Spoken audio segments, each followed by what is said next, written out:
सभी को जय भीम, जय मंडल, जय संविधान, इंकलाब जिंदाबाद। मैं प्रताप सिंह।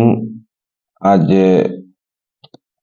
बात करते हैं कि जो उत्तर प्रदेश सरकार में जो राम राज है, इस राम राज में बहुजन समाज की क्या स्थिति है वर्तमान में।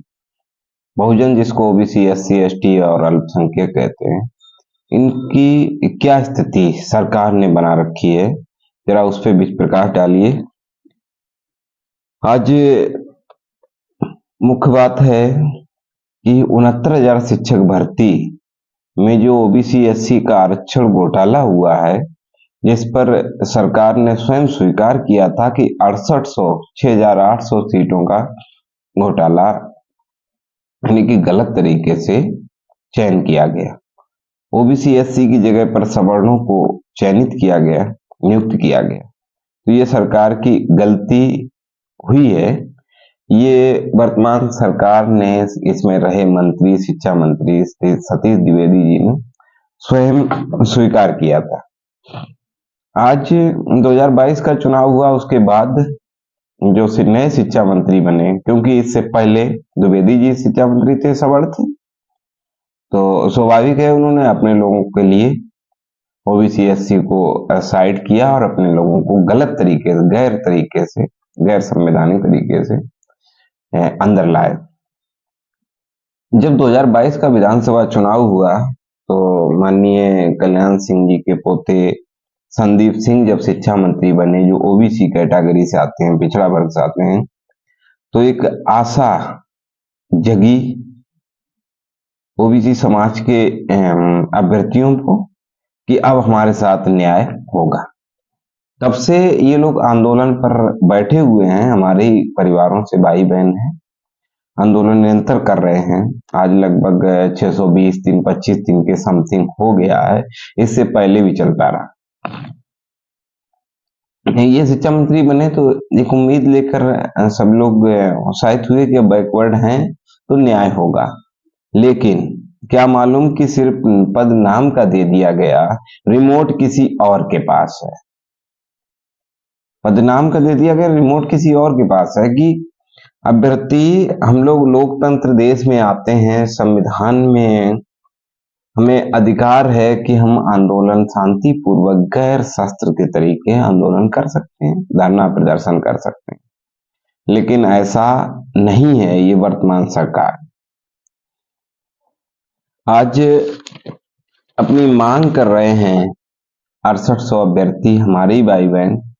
उनमें जो 3 नेतृत्वकर्ता थे, अमरेंद्र पटेल, विजय प्रताप यादव और वीरेंद्र कुमार, इन तीनों युवाओं को जेल भेज दिया गया।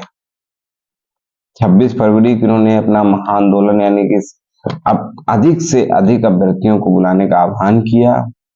उसी चक्कर में सरकार ने 27 तारीख को इनको जेल भेज दिया। सरकार से प्रश्न है मेरा कि आपने इनको जेल क्यों भेजा? क्या आपको पिछड़े समाज, दलित समाज का वोट नहीं चाहिए? आप स्टंट क्लियर कर दीजिए कि मैं सिर्फ मेरी जो वर्तमान सरकार है, मैं सरकार से कहता हूं कि आप क्लियर करो कि मैं सवर्णों की सरकार है, सवर्णों के लिए काम होगा, सवर्णों के लिए ही न्याय है। तो आपसे उम्मीद नहीं रखी जाए, नहीं धरना प्रदर्शन किया जाए, नहीं मांग की जाए। सरासर बेईमानी कर रहे हो और ऊपर से जेल का हवाला देकर यानी कि आंदोलन को दबाना चाहते हो, मेरी आवाज को दबाना चाहते हो, तो ये गलत है। आपने हमेशा, आप ही ने कहा है, जो हमारे बिहार, उत्तर प्रदेश के मुखिया जी बने बैठे हैं, इन्होंने हमेशा बिहार को जंगल राज बोला है। आप बताइए, बिहार में 17 महीने की सरकार, गैर बीजेपी सरकार बनती है तो बाहर आती है रोजगार की, कोई धरना प्रदर्शन नहीं, कोई पेपर लीक नहीं, वहां तो आप जंगल राज बोल रहे हो और अपने को आप मंगल राज स्वयं मुंह से बोल रहे हो। तो ये अच्छा नहीं लग रहा। जब तक समाज ना, जब तक जनता, जब तक व्यक्ति ना बोले, काम आप कर रहे हो आप मत बोलो, जिसके लिए कर रहे पब्लिक को बोलना चाहिए। पब्लिक कहे तो ठीक है, आप स्वयं अपना नाम रख रहे हैं तो ये गलत है। मैक्सिमम दीवारों पर लिखे मैं देख रहा हूं कि देश में नंबर 1 कहां पर नंबर 1 है भाई? जितनी बेरोजगारी उत्तर प्रदेश में है, जितनी बहुजन समाज, पिछड़ा दलित अल्पसंख्यक के साथ अत्याचार उत्तर प्रदेश में इतना कहीं नहीं। बाबा साहब ने संघर्ष किया था उस दौर में, वही दौर अब इस समय भी आ गया है। मुझे लगता है पिछड़ा दलित और अल्पसंख्यक को एक साथ होकर अपने हक हुकूक के लिए लड़ना पड़ेगा। आज हमारे अभ्यर्थी शिक्षक भर्ती जो अपना न्याय मांग रहे थे वो जेल गए हैं। मैं भाजपा सरकार में बैठे पिछड़ा दलित के जो नेता हैं, ठेका लिए बैठे वोटों का, मैं उनसे पूछता हूं कि आपके क्या कानों में जू रोक गिरेंगे या क्या हो गया? कौन सा चश्मा लगा लिया? अनुप्रिया पटेल जी, संजय निषाद जी ने कौन सा चश्मा लगा लिया? केशव प्रसाद मौर्य जी, सिर्फ आप अखिलेश जी के खिलाफ बोलना जानते हो? आपके समाज के साथ यह अत्याचार हो रहा है, ये आपको नहीं दिख रहा? भूपेंद्र चौधरी जी कहां चले गए? स्वतंत्र देव जी कहां चले गए? संदीप सिंह की तो बात ही छोड़ो। और हमारे चाचा ओम प्रकाश राजभर जी, ये 6-7 नेता वोटों के लिए, जहां पर आपका जाति ज्यादा होगी वहां पर आपको भेजा जाएगा स्टार प्रचारक बनाकर। सिर्फ वोट के लिए आप बैठे हो, रिमोट कोई और लिए आपका। ऐसा बर्दाश्त नहीं होगा। और मेरी जहां तक बात पहुंचे, मैं अपील करता हूं कि हमारे इन तीनों साथियों को जल्दी रिहा किया जाए। हमारी वो बहनें बैठी हैं, एक 1.5 के बच्चों को लिए बैठी हैं, जिनको घर होना चाहिए। माँ बाप अपनी बेटियों को इसलिए नहीं पढ़ाते हैं कि हम आगे ग्रेजुएशन करा के बीएड बीटीसी कराएंगे, टेट सीटेट मेरे बच्चे पास करेंगे, सुपर टेट करेंगे, और फिर उनके साथ इतनी बड़ी बेईमानी सरकार करेगी।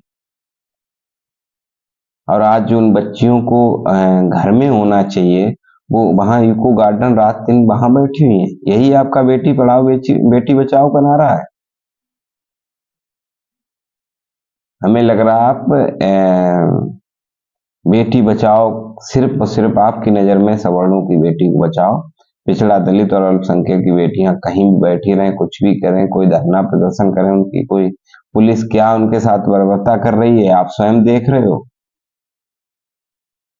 अभी पुलिस की भर्ती आई तो जनरल वालों ने जब एज को लेकर आंदोलन किया तो शायद है कि वो बैठ भी नहीं पाए, तुरंत आपने 3 साल बढ़ा दिए। यानी कि 15% की आपको इतनी चिंता है, 85% को आप घास पूरा समझ रहे हो। तो मैं 85% अपने बहुजन समाज से कहना चाहता हूं कि नेतृत्वकर्ता अपना बनाइए। आप 85% हैं, आप अपने बहुजन समाज की पार्टियों को सत्ता में लाइए। मेरी अपील है, मेरा निवेदन है आपसे हाथ जोड़कर कि आप अपना नेतृत्वकर्ता बनाइए, तभी आपके बच्चों को साथ भविष्य सुरक्षित होगा। नहीं तो आने वाली पीढ़ी को हम आप जवाब नहीं दे पाओगे। पीढ़ी जब जवाब देगी, आपसे क्वेश्चन करेगी कि जिस समय ये खत्म किया जा रहा था उस समय आप थे क्या कर रहे हैं। तो इसलिए मेरा निवेदन सभी से है कि इनको इनकी भाषा में ही जवाब दिया जाए, और जो हमारे 3 साथी हैं इनको जल्दी से जल्दी रिहा कराया जाए।